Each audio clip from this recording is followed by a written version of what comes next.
Bonjour chers auditeurs. Cette leçon est le résumé de la leçon 7 du 4e trimestre 2023. Un grand merci à nos abonnés pour leur soutien.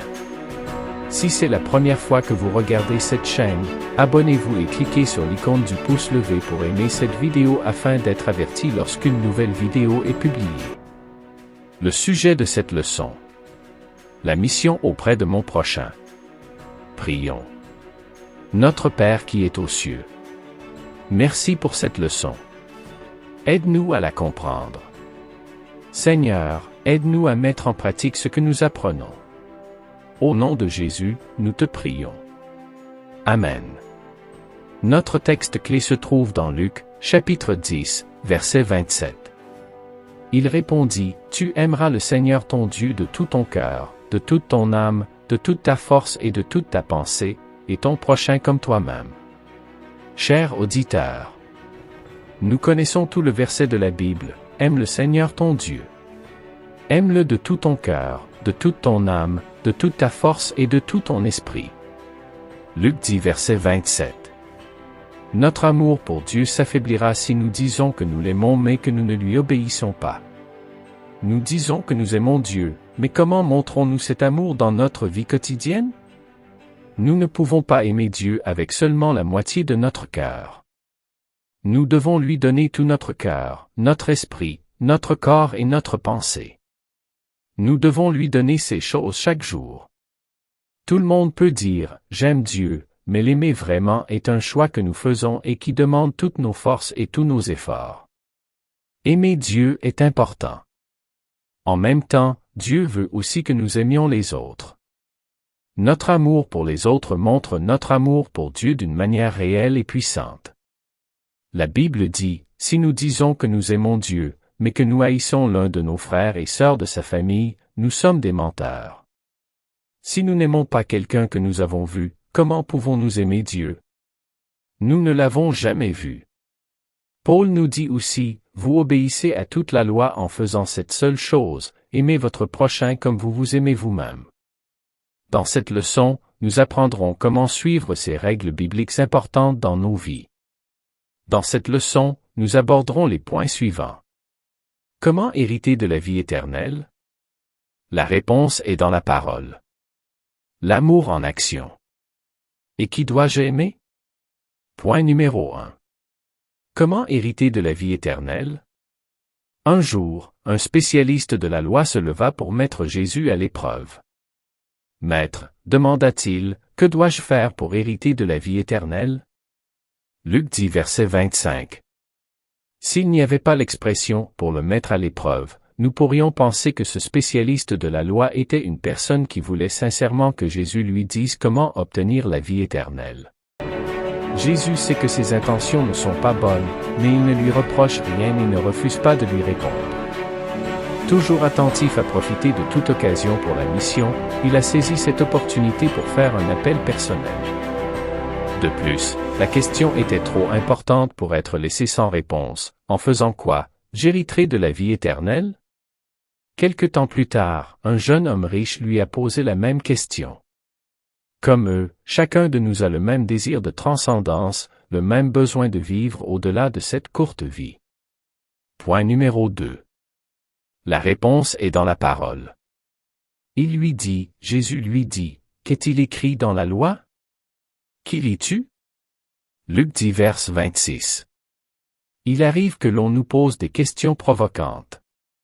Par exemple, pourquoi dites-vous qu'il n'y a qu'un seul Dieu, mais que vous adorez 3 personnes? Peut-être pensons-nous que, comme l'expert de la loi, leur seul but est de nous provoquer, de nous agacer ou de nous exposer. Contrairement à Jésus, nous ne pouvons pas connaître les véritables intentions des gens.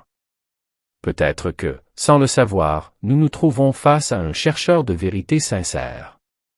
C'est pourquoi nous devons imiter la méthode utilisée par Jésus pour répondre aux questions difficiles ou malveillantes. Pour répondre à sa question piège, Jésus a amené le spécialiste de la loi à chercher la réponse dans la parole de Dieu. Ainsi, tout d'abord, nous devons amener notre interlocuteur à la Bible, seule source faisant autorité pour connaître la vérité. Deuxièmement, nous devons l'amener à une étude personnelle de la Bible. Comment lisez-vous?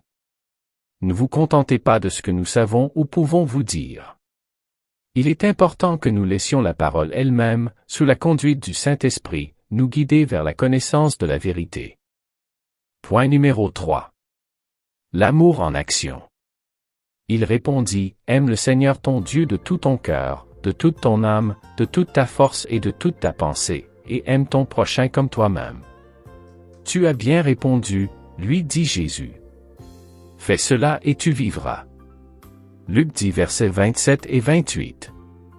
Le maître de la loi a posé la question et y a répondu, « Aime le Seigneur ton Dieu, de tout ton cœur, de toute ton âme, de toute ta force et de tout ton esprit. » Aime-le de tout ton cœur, de toute ton âme, de toute ta force et de tout ton esprit.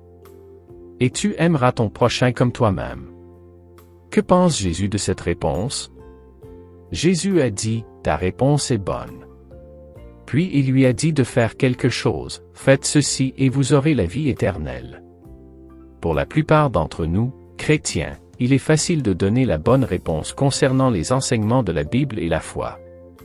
Le plus difficile est de faire ce que nous savons être correct et de suivre ce que nous croyons.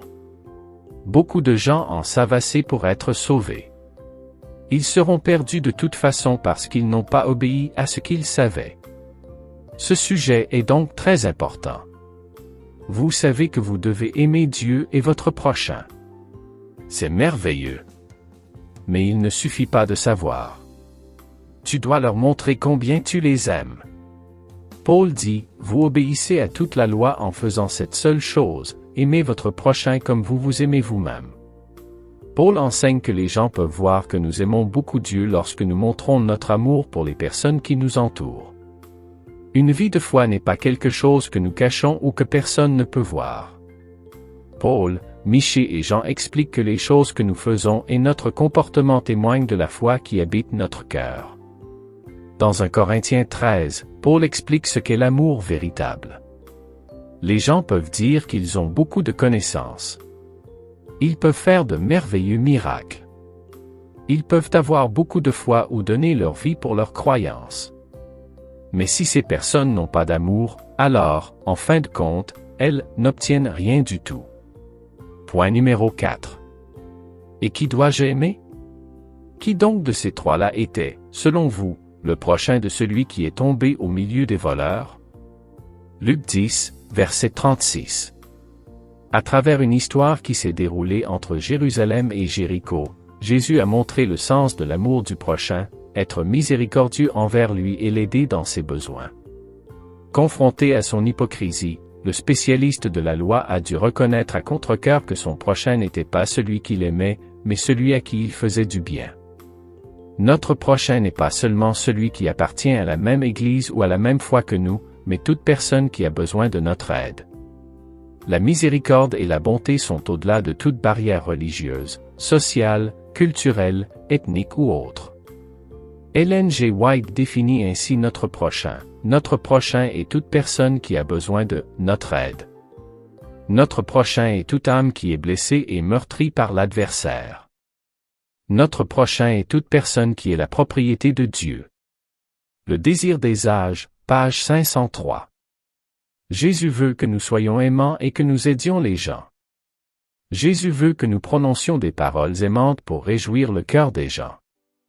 Il veut que nous fassions des actes désintéressés. Il veut que nous aimions les pauvres et les nécessiteux. Il veut que nous aidions les personnes qui souffrent. Nos cœurs doivent être remplis de pitié pour les personnes qui se sentent tristes et sans espoir. Donnez aux nécessiteux. Offrez des vêtements à ceux qui n'en ont pas. Invitez des étrangers dans votre maison et faites-leur sentir qu'ils sont les bienvenus. Donnez-leur une place dans votre maison et dans votre cœur. Lorsque vous ferez ces choses, les anges s'approcheront de vous et les anges du ciel seront remplis de joie.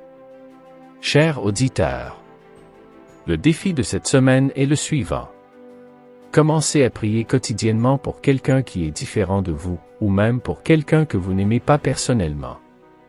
Le défi avancé consiste à identifier les besoins émotionnels, physiques et sociaux de certaines connaissances non adventistes. Réfléchir à la manière dont vous pouvez personnellement répondre à ces besoins. Que pouvez-vous faire pour les élaguer de manière pratique au cours de la semaine prochaine? C'est la fin de cette leçon. Veuillez la partager avec vos amis et vos proches et prendre part à cette mission. Que Dieu vous bénisse.